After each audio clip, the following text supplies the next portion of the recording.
can put the fish straight into. Event brings out the auctioneer in Jeremy Clarkson. 300 quid. Come on, I've just done 5 for a gold record. 300, 1400, 1500. They're just going to look richer than you. You're going to feel like an idiot. 1600, 1600.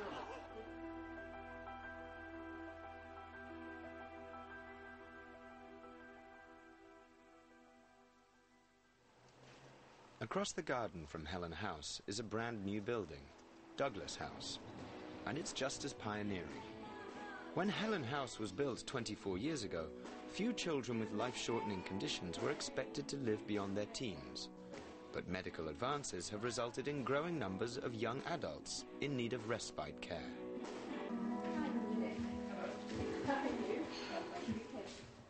One of the first people to use Douglas House was 20-year-old Nick Wallace.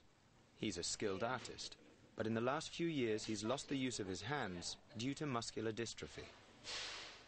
Lizzie Pickering is part of Helen House's fundraising team and hopes to auction some of Nick's artwork at a charity racing event, spearheaded by Jeremy Clarkson. Well, you ought to have a look and see what else you've got at home that might... Yeah, it's on the cover at the moment. Yeah. My arm just wants to go off and do a painting. Oh yeah, I get down, if I'm completely honest. Just being able to create something with your hands is something that most people sort of aspire to. Have you got the print here?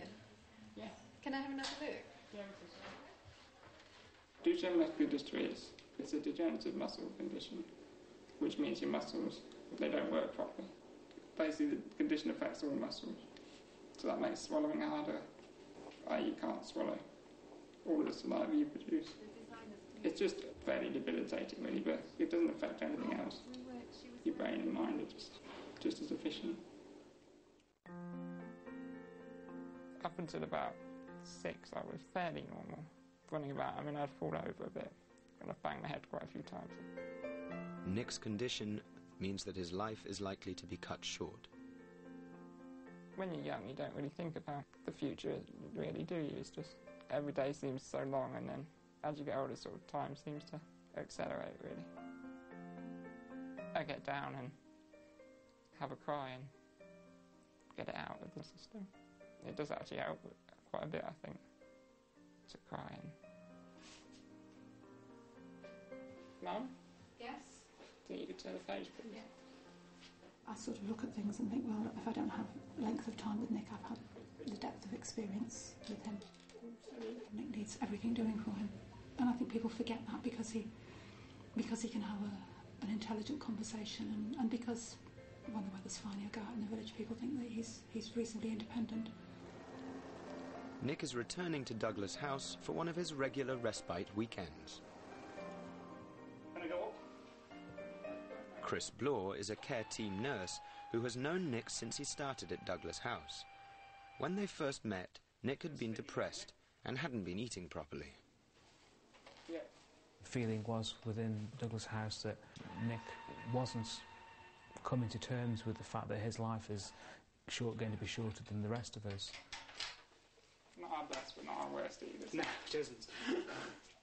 And as it turned out, it wasn't the reason that Nick was feeling so low. He was a teenager becoming an adult, and there's all sorts of things going on in your mind, and one of them is sexual relationships and sexual feelings, and that was the real thing behind how Nick was feeling and why he wanted somebody he could talk to, not his mum and dad, who would listen to him and perhaps help him along his way. Go back? Yeah. No, you haven't. Nick had hoped that university might provide an opportunity for relationships, but it hadn't worked out. I've not had much luck talking to people, really. Especially girls, even if you're just talking to them, saying hello and, passing the time of day. They're a bit offhand with you. It's a bit very disheartening, actually, but I think maybe I tried to find another route to try and solve the problem for me. This other route is a radical one. Nick has been talking to Chris about using his savings to pay for a prostitute. How's the tattoo? Well, There's that word, isn't there, prostitute, which seems very derogatory. But yeah, I know it's not what most 21-year-olds would be doing. Pointed about because they wanted it finishing. We've sort of thrashed a few things out. I was prepared to be with Nick, as in being around in his house, if he does eventually have a sex worker coming into the home. But also Nick has to speak to his mum and dad about it beforehand. I struggle with it because the only way that Nick can see a way forward is through some sort of payment for sex, and I find that extremely difficult. It's not what I would wish for anyone, least of all for Nick. I also feel that his level of frustration and need may mean that he has unrealistic expectations of sex. I'm not sort of 100% decided yet, so I just think you need to get the information before. Make an informed choice, really. Did he run? Yeah. To help make his decision, Nick has asked to see Justin Amory, a doctor at Helen House who has known Nick for many years. Sex does feel a bit like a foreign country to me, really. I don't really speak the language. But I think it's taken a lot of courage to bring it up. And especially with the nuns around. Convent in the grounds. Exactly, we have to keep our voices down, eh? Yeah. Do you get sexual feelings? Yeah, I'm just like my friends, really, that were at university. The other lads, yeah. I'm able to have sex, but it's finding the opportunity. It's finding the opportunity to do it, yeah. Have you thought about things like contact ads and speed dating? I'm not really Mr. Confident about that, really. Well, I don't know. No, I don't know. You're obviously a bit more confident than you give yourself credit for. Catch me at the right moment. Yeah, I mean, it must take a lot of confidence. Have you checked things out? What other people with disabilities do? Well, it's prostitution or what you call sex workers, I suppose.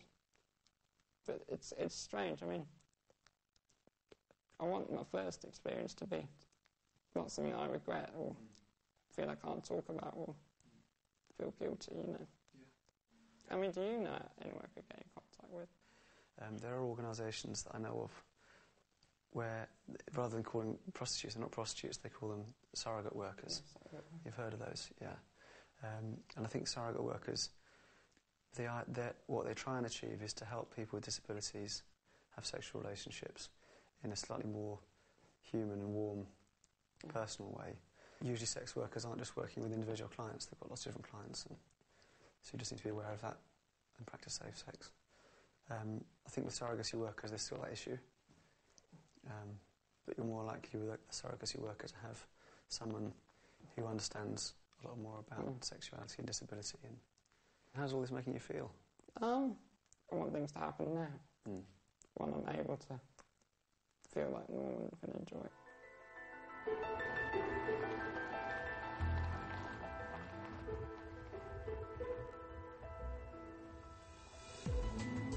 A few weeks later, Nick and Chris find the name of a sex worker via a website and set about contacting her by email. I thought, well, what the hell, I'll give it a go and see what happens, really. And I suppose Chris sort of was like a conduit almost, you know.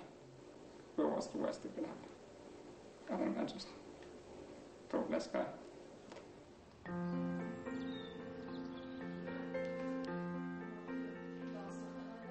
It's the week before the Jeremy Clarkson go-karting event, and Lizzie is reporting back to the fundraising team on which celebrities have agreed to come. Gordon Ramsay, Mike Rutherford from Genesis, Neil Morrissey, Men Behaving Badly, the Top Gear team, so Tiffany Dell and all that crowd. Lizzie's attachment to Helen House is a strong one. For many years, she and her family came to Helen House after her son Harry became ill. Grandpa, you're too fast for me. At 17 months, he was diagnosed with spinal muscular atrophy, an incurable condition.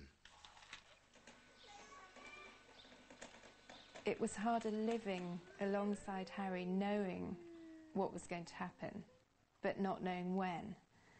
That was almost harder than anything else, because all the fun things we'd do were always tainted by, you'd feel devastated at the same time as being incredibly happy.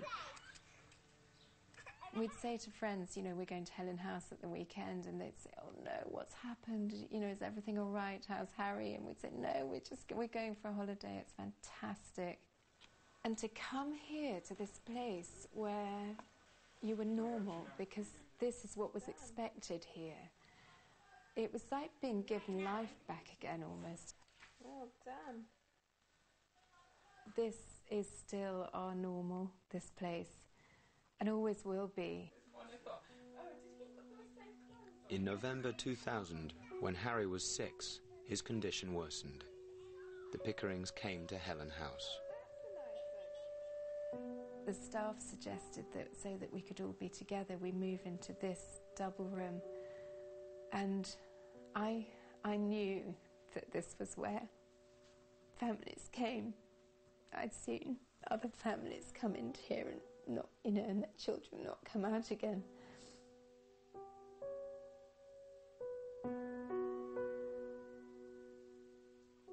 Over that last night, Harry became so ill, and at one stage I had to leave the bed because I couldn't actually be in here with Harry. He'd lost the smell of him, that sort of amazing smell, that a scent that a mother has for a child, and he'd lost it. He didn't smell like him anymore because he was so full of chemicals, and he only smelt of morphine, and it's a smell, I'll never forget.